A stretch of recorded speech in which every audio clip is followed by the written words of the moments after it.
What if the journey of your entire life was leading you inward, not outward? What if everything you think is you, your job, your relationships, your beliefs, was just the surface?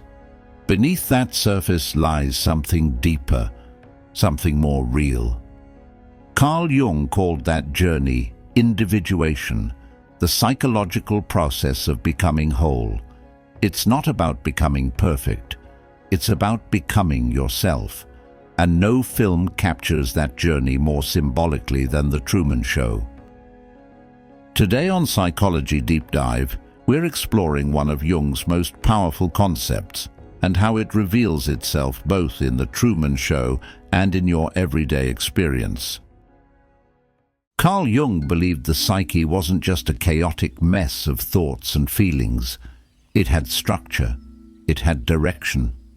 At its core, individuation is the process of integrating all the different parts of yourself, your conscious identity, your shadow, your inner archetypes, into a more complete and authentic whole.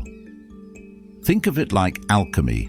You're transforming psychological lead into gold, but instead of turning metal, you're turning pain, patterns, projections and personas into awareness, freedom, and inner peace. It's not self-improvement, it's self-discovery. In The Truman Show, Truman Burbank lives in a perfectly curated world. He wakes up, smiles at his neighbors, goes to work, waves at strangers, and never questions it. Until one day, something breaks. A light falls from the sky.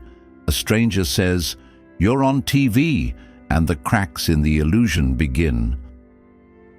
This is the first stage of individuation, the crisis of authenticity, when you start to sense that the life you've been living isn't quite you, that the world has handed you a script, and maybe it's time to drop the act.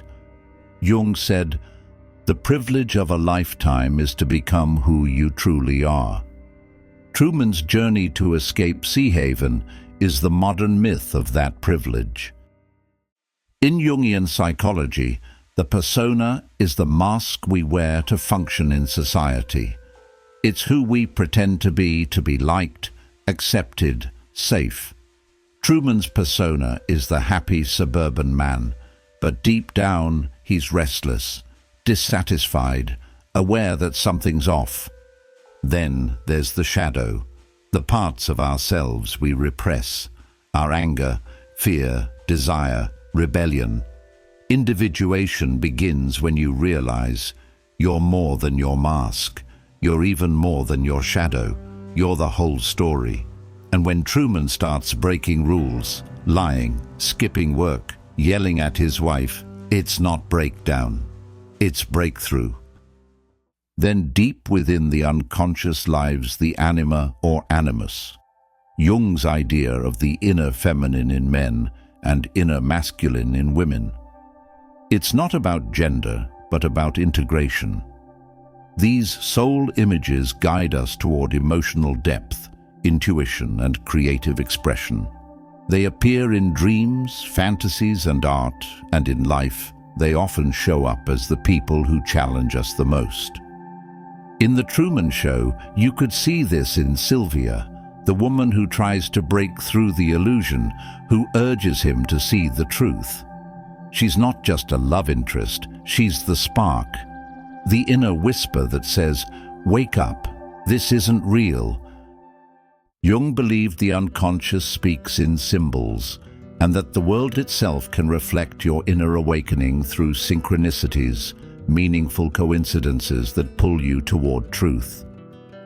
In The Truman Show, Truman sees signs everywhere: a radio glitch, a TV broadcast about his own life, a man from his past reappears in disguise.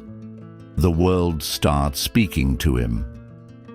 These are the breadcrumbs of individuation, when your inner world begins reshaping your outer one, not with logic, but with meaning. Truman begins to feel the pull of something real, and that pull is what Jung would call the self, the unifying center of the psyche. The final act of individuation is confrontation, with fear, with uncertainty, with the system that kept you small. Truman sails into the unknown. He hits the literal wall of his world. Christoph, the creator of his fake life, speaks to him like a god. He begs him to stay, to be safe, to remain asleep. This is the climax of individuation. Will you betray your old identity or betray yourself? Truman says nothing. He walks through the door. This moment is the same threshold Jung saw in Myth and Dream. It's walking away from who you were told to be and choosing who you really are. Individuation doesn't require a stage set or a hidden camera. It happens in therapy, in grief, in solitude. It happens when you question the rules, confront your past, and stop running from yourself. We see this most vividly in artists.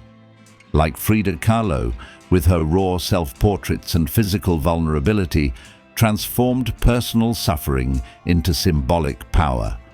Or David Bowie, who shape-shifted through personas to reveal deeper truths, using sound, style, and spectacle to dismantle identity and reconstruct it on his own terms.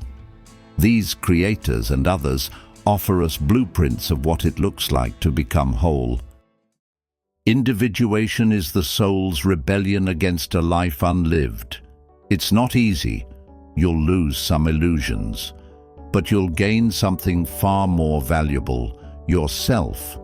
Because individuation isn't about becoming someone new. It's about becoming who you already are beneath the masks, the conditioning, and the noise. It's a quiet revolution, not a loud one. It happens in layers, over time, through choices, and through courage. Thanks for watching Psychology Deep Dive. Don't forget to like, share, or subscribe if this episode spoke to you. And in case I don't see you, good afternoon, good evening, and good night.